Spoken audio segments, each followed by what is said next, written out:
அனைவருக்கும் வணக்கங்க.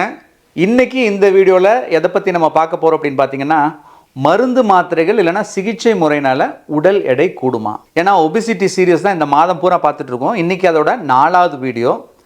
பொதுவாக வெயிட் கெயினுக்கு நம்ம அதிகமாக சாப்பிட்றாங்க, எக்ஸசைஸ் பண்ணுறதில்ல இப்படின்னு காரணங்கள் சொல்லிக்கிட்டு இருந்தாலும் மருந்து மாத்திரைகள்னாலையும் சிலருக்கு வெயிட் கெயின் ஆகுது. ஸோ அது எந்தெந்த மாதிரி மருந்து மாத்திரைகள் இல்லைனா எந்தெந்த மாதிரி சிகிச்சை முறைகளில் வெயிட் கெயின் ஆகுது, அது எப்படி நம்ம தடுத்துக்கலாம் தவிர்த்துக்கலாம் அப்படிங்கிறது தான் இந்த வீடியோவில் நம்ம பார்க்க போகிறோம். ஸோ இதில் முதல்ல பார்த்தீங்க அப்படின்னா, தொடர்ந்து மருந்து சாப்பிட்ற விஷயங்கள் தான் முக்கியமாக பார்க்கணும். ஏன்னா ஷார்ட் டேர்மாக சாப்பிட்றது கொஞ்சம் வெயிட் கெயின் ஆனாலும் அதுக்கப்புறம் நம்மளால் குறைச்சிக்க முடியும். ஆனால் தொடர்ந்து சாப்பிட்றதுல மிக முக்கியமான பிரதானமான ஒரு விஷயம் என்னென்னா டயபெட்டிஸ்.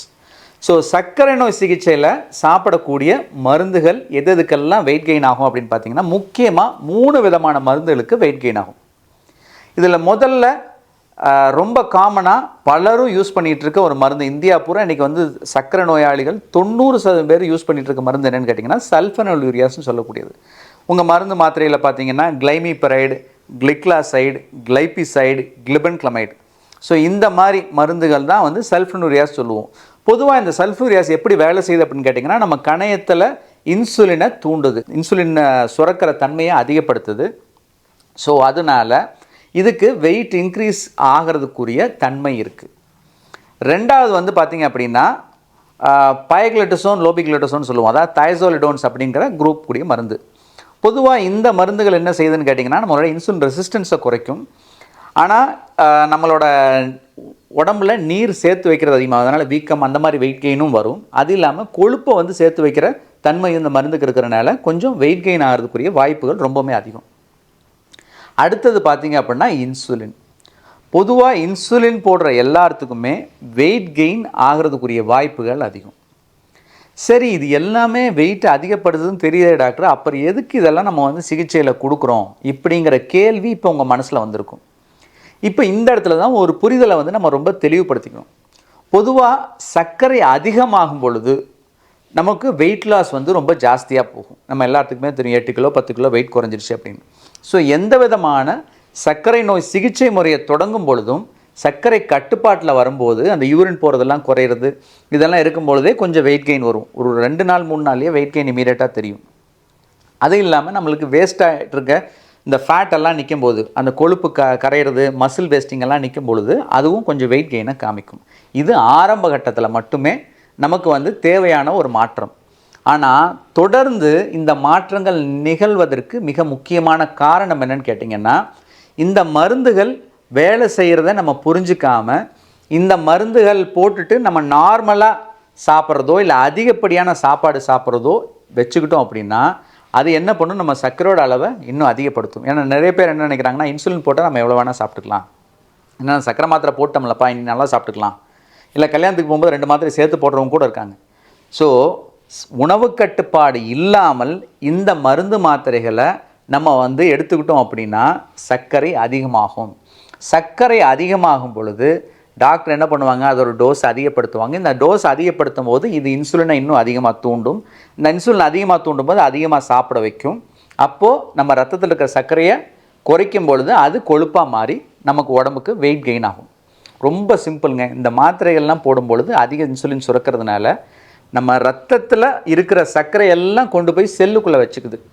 செல்லு அதை யூஸ் பண்ணுறதில்ல, திசுக்கள் என்னதுங்க அதை யூஸ் பண்ணுறதில்ல. ஏன்னா நம்ம உடற்பயிற்சி பண்ணுறதில்ல, அதுக்கு தேவையான வேலையை நம்ம கொடுக்கறதில்ல. அப்போ என்னாகும், அந்த செல்லுக்குள்ளே திசுக்களுக்குள்ளே போன குளுக்கோஸ் எல்லாமே கொழுப்பாக மாறி சேகரிக்கப்படும். இதனால் உடல் பருமன் ஏற்படும். ஸோ இந்த மருந்து மாத்திரைகளோட நேரடி பாதிப்பு வெயிட் கெயின் கிடையாது. இந்த மருந்து மாத்திரைகள் எடுத்துக்கிட்டு சரியான உடற்பயிற்சியோ இல்லை சரியான உணவு முறையோ நம்ம பண்ணாமல் இருந்தோம் அப்படின்னா நிச்சயமாக இந்த மருந்து மாத்திரைகள் வெயிட்டை அதிகமாக்க போகுது. ஸோ இதை எப்படி தவிர்த்துக்கிறது? ரொம்ப சிம்பிள். இந்த 3 மருந்துகள் தான் நான் சொன்னதில் சர்க்கரையில் வெயிட் அதிகப்படுத்துகிற மருந்துகள்.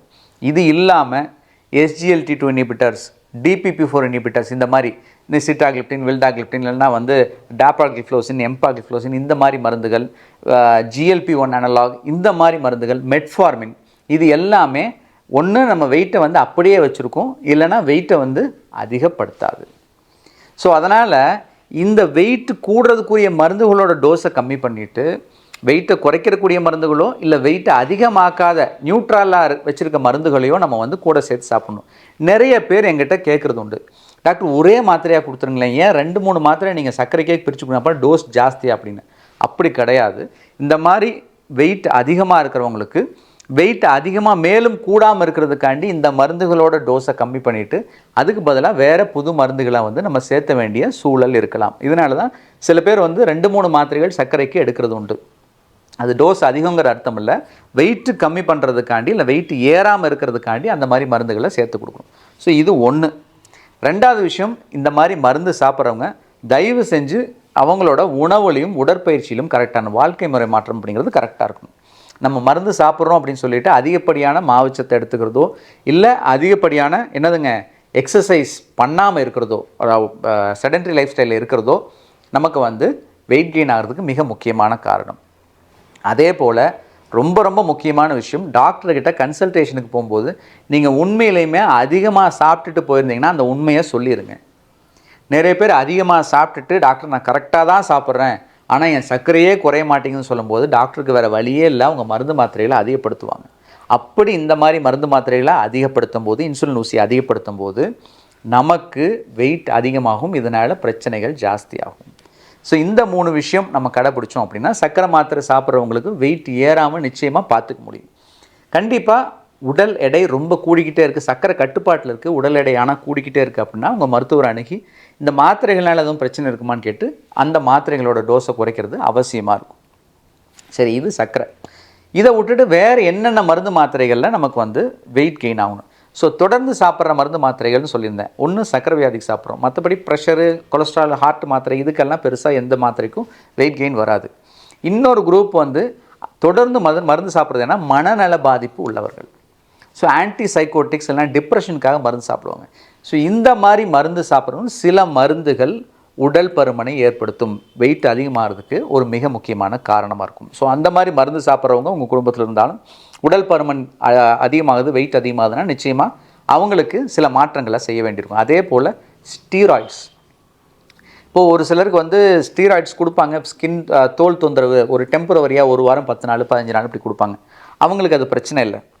ஒரு சிலருக்கு நமக்கு வந்து முடக்குவாதம் மாதிரி பிரச்சனையோ இல்லை வேறு தொடர்ந்து சோரியாசிஸ் மாதிரி ரொம்ப தொந்தரவு இருக்கிறவங்களுக்கு இந்த ஸ்டீராய்ட்ஸ் அப்படிங்கிறது சில நேரங்களில் மாதக்கணக்கில் எடுக்க வேண்டிய ஒரு சூழல் இருக்கும். ஸோ அந்த மாதிரி இருக்கவங்களுக்கும் உடல் எடை கூடுவதற்குரிய வாய்ப்புகள் அதிகம். ஸோ இவங்களுக்கும் வாழ்க்கை முறை மாற்றம், உணவு முறை மாற்றம் அப்படிங்கிறது ரொம்ப அவசியம். இது ஏன் நான் சொல்ல வரேன்னா, ஏன்னா சர்க்கரை இருக்கவங்க கண்ட்ரோலாக இருக்கணும் அப்படிங்கிறது எல்லாத்துக்குமே தெரியும், அதனால் இருப்பாங்க ஓரளவுக்கு. ஆனால் இவங்களுக்கு சர்க்கரையெல்லாம் எதுவுமே இல்லை, நான் வந்து ட்ரீட்மெண்ட் எடுத்துகிட்டு இருக்கேன் அப்படின்னு சொல்லிட்டு நல்லா சாப்பிட்டாங்க அப்படின்னா வெயிட் கெயின் ஆகிறத யாருனாலையும் தடுக்க முடியாது. ஸோ மருந்து மாத்திரைகளை பொறுத்த வரைக்கும் இதுதான் முக்கியமான ஒரு பங்கு வகிக்குது. இதே சிகிச்சை முறையில் அறுவை சிகிச்சை பண்ணால் வெயிட் கூடுமா டாக்டர், இது நிறைய பேர்த்துக்கு இருக்கிற சந்தேகம். அந்த ஆப்ரேஷன் பண்ணதுக்கு தான் எனக்கு 10 கிலோ வெயிட் போட்டுருச்சு டாக்டர் அப்படின்னு சொல்கிறதும் உண்டு. அதுலேயும் ரொம்ப முக்கியமாக பார்க்கப்பட வேண்டிய ஒரு விஷயம் என்னென்னா, உங்களுக்கு வயிற்று சம்பந்தமான ஆப்ரேஷன், குடல் இறக்கம் இல்லைனா வந்து அப்பண்டிக்ஸ் ப்ராப்ளமோ இல்லை வயிற்றுக்குள்ளே இருக்க பிரச்சனைக்கோ ஆப்ரேஷன் பண்ணும்போது உங்கள் வெயிட் ஏறுறது இல்லை. ஏன்னா வந்து அப்போ எனிமா கொடுத்து ஃபுல்லாக க்ளீன் பண்ணிடுவாங்க. அதே போல் பித்தப்பை நீக்கமோ எது பண்ணாலுமே வந்து செரிமான கோளாறு இருக்கிறனால உணவை வந்து அவங்க வந்து ரெஸ்ட்ரிக்ட் பண்ணி தான் கொடுப்பாங்க. அப்போது அதிகமாக வெயிட் போடுறது கிடையாது. அப்போ எந்த மாதிரி இதில் வெயிட் அதிகமாக போடுது அப்படின்னு பார்த்தீங்கன்னா, ஃப்ராக்சர்ஸ், பொதுவாக இடுப்புக்கு கீழே வந்து பண்ணுற சர்ஜரிஸ், கால் முறிவு ஏற்பட்டு அவங்க வந்து ப்ரொலாங்டு இன்ஆக்டிவிட்டியில் இருக்கும்போது அவங்களுக்கு வந்து இந்த மாதிரி வந்து வெயிட் கெயின் ஆகிறதுக்கு வாய்ப்பு இருக்குது. ஏன்னா வந்து நார்மலாக சாப்பிட்டுட்டு இருப்பாங்க, ஆனால் ஃபிசிக்கல் ஆக்டிவிட்டி இருக்காது, அதனால் வெயிட் கெயின் வரும். அதே போல் லேடிஸ் நிறைய பேர்த்துக்கு வந்து இந்த சிசேரியன் பண்ணாங்க இல்லை ஹிஸ்டெக்டமி, நமக்கு வந்து கர்ப்பப்பை நீக்கம், அது வந்து சர்ஜரி பண்ணதுக்கு பிறகு வெயிட் கெயின் ஆகுது அப்படின்னு சொல்லி கேட்குறது உண்டு. இதுக்கும் ரொம்ப முக்கியமான காரணம் இந்த சிசேரியன் ஆப்ரேஷன் பண்ணி குழந்தை பெற்றுக்கிறதுக்கும் அதே போல் இந்த ஹிஸ்டெக்டமி சர்ஜரி பண்ணவங்களும் நடக்கவே கூடாது, நடந்தால் தையல் பிஞ்சு போயிடும், இல்லைனா வந்து ப்ரெஷர் கொடுக்கக்கூடாது அப்படின்னு சொல்லிட்டு அவங்க ரொட்டீனாக பண்ணுற ஆக்டிவிட்டீஸே குறைச்சிட்றாங்க. உண்மையிலுமே அப்படி கிடையாதுங்க. இன்றைக்கெல்லாம் வந்து ரொம்ப மைக்ரோ சர்ஜரியாக தான் பண்ணுறாங்க, நிறையா லேப்ரோஸ்கோப்பியில் பண்ணுறாங்க. அஃப்கோர்ஸ் சிசேரியன் பண்ணுறது லேப்ரோஸ்கோப்பியில் கிடையாது, பட் ஹிஸ்டெக்டமியில் லேப்ரோஸ்கோப்பியில் பண்ணுறாங்க. எது பண்ணாலுமே இன்றைக்கி இருக்கிற சிகிச்சை முறையில் அந்த மாதிரி பெருசாக கிழிச்சு எதுவுமே பண்ணுறதில்ல. மினிமல் இன்வேசிவ்னு சொல்லுவாங்க. அந்த மாதிரி தான் வந்து பெரும்பாலான ஆப்ரேஷன் பண்ணுறாங்க. அதனால் வந்து அவங்களோட day to day routine activities பண்ணுறதுக்கு அவங்களுக்கு எந்த விதமான கஷ்டமும் இருக்காது. அது இல்லாமல் ஆப்ரேஷன் பண்ணியிருக்காங்கன்னு சொல்லிவிட்டு அவங்கள ரொம்ப ரெஸ்ட்ரிக்ட் பண்ணி அவங்க ஃபிசிக்கல் ஆக்டிவிட்டி இல்லாமல், ரெண்டாவது ஆப்ரேஷன் பண்ணதுனால அதிகமாக சாப்பிடணும், நல்லா சாப்பிடணும், அப்போ தான் புண்ணு ஆறுன்னு சொல்லி அதிகப்படியான மாவுச்சத்து கொடுக்குறாங்க. இன்னொரு பக்கம் பார்த்திங்கன்னா, இந்த மாதிரி ஆப்ரேஷன் தொடர் சிகிச்சையில் அறுவை சிகிச்சை பண்ணவங்களுக்கு பெயின் கில்லர்ஸ் வந்து கொஞ்சம் நாளைக்கு எடுத்துக்குவாங்க, அந்த பெயின் வலி நிவாரணிகள், வலி இல்லாமல் இருக்கிறதுக்கு. அதே போல் ஆன்டிபயோட்டிக்ஸ் வந்து தொடர்ந்து எடுத்துக்குவாங்க. ஸோ இந்த ஆன்டிபயோட்டிக்ஸும் பெயின் கில்லர்ஸும் எடுத்துக்கிறதுனால ஒரு மாதிரி கேஸ்ட்ரைட்டிஸும் அதிகமாக பசிக்க வைக்கும், அதுவும் அதிகமாக சாப்பிடுவாங்க. ஸோ அவங்களுக்கு புண்ணு சரியாகணும்னு ஒரு பக்கம் சாப்பிட்றாங்க, உடல் உழைப்பு கம்மியாக இருக்குது. அதே போல் என்னதுங்க, இந்த மருந்து மாத்திரைகள்லாம் சாப்பிட்றதுனால வயிறு ஒரு மாதிரி எரிச்சல் இருக்கிறனால அதிகப்படியான உணவு எடுத்துக்கிறாங்க. இதுதான் அவங்களுக்கு உடல் பருமன் ஆகிறதுக்கு காரணம்.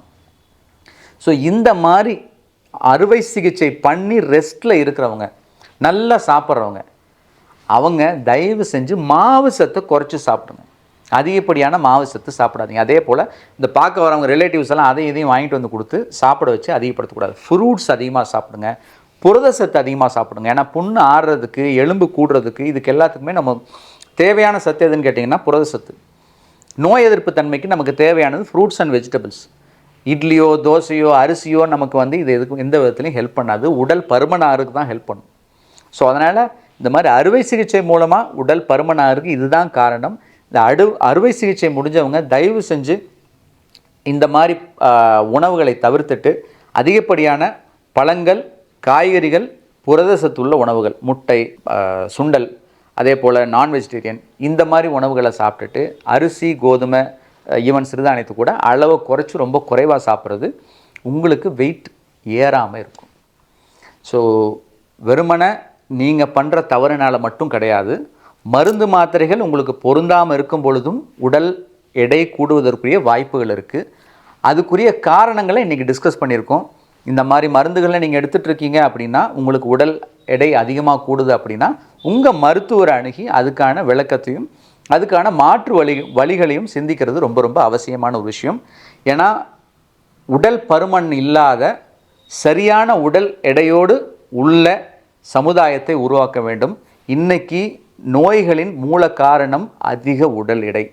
ஸோ அதை தவிர்க்கிறதுக்கு, அதுக்கான விழிப்புணர்வு ஏற்படுத்துறதுக்கு தான் இந்த மாதம் பூரா இந்த ஒபிசிட்டி சீரியஸ் வீடியோஸ் போட்டிருக்கோம். ஸோ முன்னாடி வீடியோஸ் பார்க்காதவங்க தயவு செஞ்சு போய் பாருங்கள். இன்னும் நிறைய விஷயங்கள் இந்த ஒபிசிட்டியை பற்றி தெரிஞ்சுக்கலாம். மீண்டும் ஒரு நல்ல தகவலோடு அடுத்த வாரம் சந்திப்போம். நன்றி, வணக்கம். இந்த வீடியோவை நிச்சயமாக மற்றவங்களுக்கும் பயனுள்ளதாக இருக்கும்னு நினச்சிங்கன்னா ஷேர் பண்ணுங்கள்.